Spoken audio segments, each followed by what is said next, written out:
नमस्कार। कैसे हैं आप? क्या आपके जीवन में छोटी छोटी प्रॉब्लम्स आ रही हैं?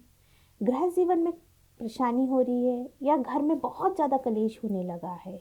बच्चों का पढ़ाई में मन भी नहीं लग रहा है, या जो विद्यार्थी वर्ग है वो सफलता नहीं मिल रही उन्हें, आप अपने जीवन में सफल नहीं हो पा रहे हैं। शादी ब्याह में अड़चन आ रही है, कहीं बात चलती है और फिर चलते चलते रह जाती है। कई बार ऐसा होता है सब कुछ फाइनल हो जाता है फिर भी शादी तय नहीं होती है। आपका बेटा या बेटी 32-32 34-34 साल के हो रहे हैं पर उनकी शादी तय नहीं हो रही है। आपको समझ में नहीं आ रहा है कि आप क्या करें और कैसे ये सब परेशानियां दूर करें। आपको पता है इन सब के कारक हैं बृहस्पति प्लैनेट।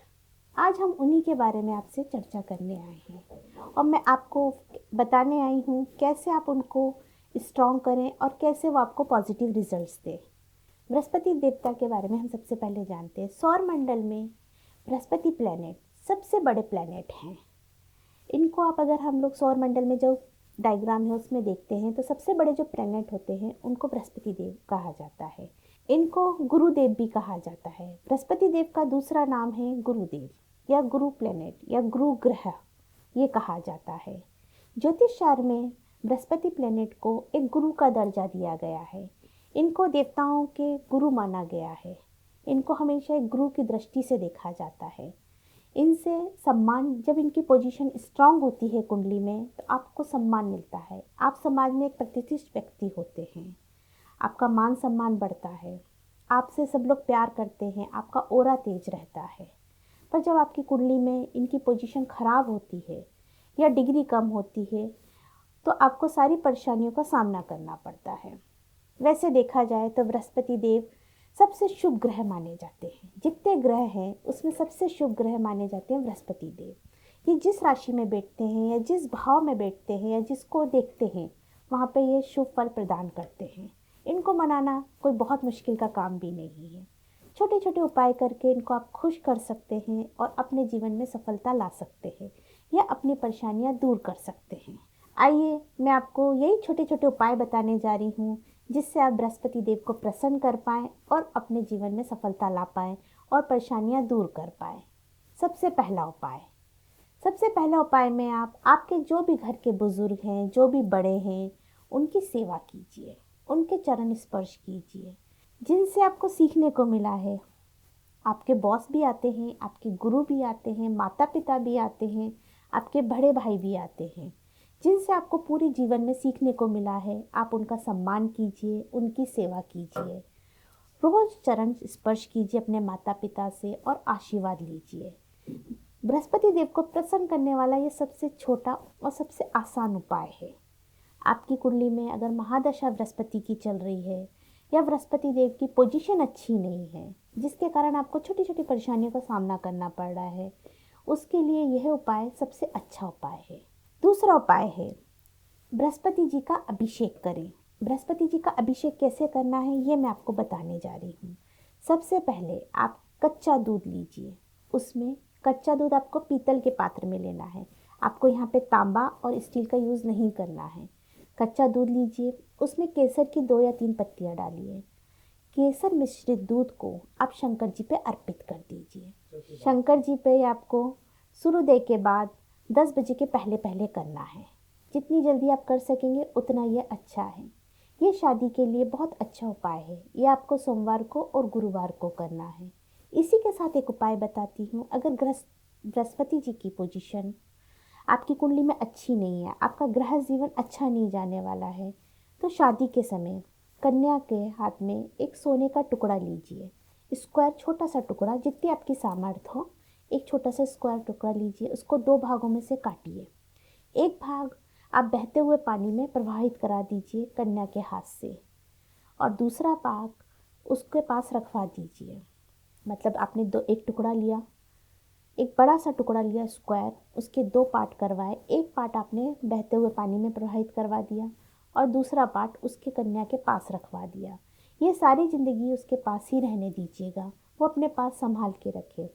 इससे उसके गृह जीवन में आने वाली सारी परेशानियां, बाधाएं दूर होंगी और बृहस्पति देव का आशीर्वाद उन पर हमेशा बना रहेगा।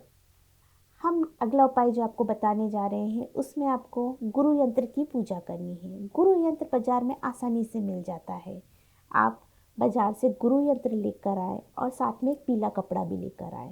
पीला कपड़ा बिछाएं, अपने जो पूजा स्थान है आपका वहाँ पर पीला कपड़ा रखें एक कोने में और उसके ऊपर गुरु यंत्र की स्थापना करें और रोज़ गुरु यंत्र की साधना और पूजा करें। आपको गुरु मंत्र बोलना है, ओम ब्रह्म बृहस्पते नमः। आपको गुरु मंत्र हल्दी की गठान की माला से ही बोलना है। हल्दी की गठान की माला कोई भी पूजा स्थान पे या पूजा वाली जहाँ पे पूजा की सामग्री मिलती है वहाँ पे आपको इजीली मिल जाएगी। आपको वहाँ से हल्दी की गठान की माला लानी है, अच्छे से देख कर लाइए, खराब या खंडित मत लाइएगा। और उसी माला से आपको ये रोज़ जाप करने हैं, ओम ब्रह्म बृहस्पते नमः। आपको कम से कम 108 बार रोज़ बोलना है। वैसे गुरु के 19,000 जाप होते हैं, पर आप 108 के हिसाब से डेली उसको बोलते रहिए। ये निश्चित तौर पे ही आपको बहुत जल्दी और बहुत सकारात्मक फ़ायदा देंगे। साथ ही साथ आपको रोज़ गुरु यंत्र पे केसर का टीका लगाना है और वही टीका अपने माथे पे लगाना है। केसर का टीका कैसे लगाना है ये भी मैं आपको बताने जा रही हूँ। 2-3 पत्ती लीजिए केसर की, एक प्लेट में उसको घोलिए। वो टीके को आप गुरु यंत्र पे लगाइए और वही टीके को आप अपने माथे पे लगाइए। जब भी आप किसी काम पे जा रहे हों या जब भी कोई शुभ कार्य के लिए जा रहे हों या कभी भी आपका इंटरव्यू हो या कोई बहुत बड़ी डील करने जा रहे हों या शादी के लिए लड़की देखने जा रहे हो या लड़का देखने जा रहे हो तो ये उपाय ज़रूर करके जाएं। वैसे आप रोज़ करें ये वाला उपाय तो बहुत ही अच्छी बात है। आप रोज़ केसर का टीका लगाएं और घर से बाहर निकले बड़ों का आशीर्वाद लेकर, तो निश्चित तौर पे आपको सफलता मिलेगी और हमेशा आप सफल रहेंगे। आपके सब कार्य सिद्ध होंगे। जिन लोगों को व्यापार में फ़ायदा नहीं हो रहा है या व्यापार में घाटा चल रहा है उनके लिए भी एक बहुत सरल सा उपाय है, रोज़ गाय को गुड़ और चना खिलाएं। आप इसमें चने की दाल भी ले सकते हैं या फुटाने जो कहते हैं। आप रोज़ एक गुड़ की डल्ली और थोड़े से चने गाय को खिलाएं। गाय की सेवा करें। गौ सेवा सबसे अच्छा काम है। आप उसके लिए आप देखेंगे आपके धीरे धीरे व्यापार में कैसे वृद्धि होती है। ये उपाय करने से निश्चित तौर से ही आपको फ़ायदा होगा। अब आपको एक बहुत इफ़ेक्टेड उपाय बताती हूँ जो आपको वन टाइम ही करना है। जब आपकी गुरु की महादशा चल रही हो या आपके गुरु की डिग्री कम हो या गुरु किसी नक्षत्र में बैठा हो जो आपको परेशानियाँ दे रहा हो। वैसे तो आप इन सब के लिए अपनी संपूर्ण कुंडली दिखाएं, फिर भी ये उपाय आपको मैं बता रही हूँ जो आप करें। ये वन टाइम के लिए है और एक कोई भी आपकी जो इच्छा हो, जैसे आपको इंटरव्यू या शादी के लिए या कोई आपके काम बहुत समय से नहीं बन रहा है, उसके लिए ये उपाय करें। ये उपाय में आपको एक 1.25 मीटर पीला कपड़ा लेना है, प्योर पीला कपड़ा 1.25 मीटर लेना है। उसके साथ साथ आपको एक पीला कद्दू, पूरा सजा पीला कद्दू, कहीं से कटा फटा नहीं होना चाहिए और ग्रीन कलर का नहीं लेना है, वो पका हुआ पीला कद्दू लेना है। साथ ही आपको 5 रुपए के या 10 रुपए के कॉइन्स लेने हैं, सिक्के जो पीले कलर के हों। ये आपको सारी चीज़ें लेनी है। कैसे करना है वो समझिए। भगवान के सामने जो आपका पूजा स्थल है, जो आपका मंदिर है, वहाँ पर जाइए और पीला कलर का कपड़ा बिछाइए, उसमें कद्दू रखिए। उस कद्दू में चारों साइड 5 टीके लगाइए। ऊपर की साइड हल्दी से, हल्दी को थोड़ा सा पानी में घोल लीजिए और 5 ऐसे ऐसे करके 5 टीके लगाए। उस 5 टीकों के ऊपर 5 कॉइन रखें। आप कॉइन 5 रुपये का भी रख सकते हैं और 10 रुपये का भी रख सकते हैं, पर होना पीला ही चाहिए कॉइन। वो आपने चारों 5 सिक्कों पे रखा, वहाँ पर आपने 5 सिक्के, 5 टीकों पे 5 सिक्के रखे आपने, और आपने उस कपड़े से जो आपने कपड़ा बिछाया उस कपड़े से उसकी पोटली बांध दी। ये आपको गुरुवार को करना है और ये आपको सूर्य अस्त के पहले पहले करना है, मतलब आपको सुबह से लेकर शाम तक में कभी भी आप कर सकते हैं। ये कद्दू को ले जाके आप लंगर में या गुरुद्वारे में या भंडारा, जहाँ भी कहीं भंडारा हो रहा हो वहाँ दे दीजिए, या कहीं लंगर में दे आइए या गुरुद्वारे में रखाइए। अगर आपको ये भी कुछ नहीं मिल रहा है तो आप हनुमान जी के मंदिर में रखाएं। और जब ये आप रख कर आएँ उसके बाद आप सीधे घर आए। आपको फिर कहीं और नहीं जाना है, अपने घर आएँ और जाने से पहले भी आपको कहीं नहीं जाना है। सीधे लेकर मंदिर जाएं या गुरुद्वारे लंगर जहाँ भी आपको इजी हो या जहाँ भी आप रख सकते हो, ये आपको करना है।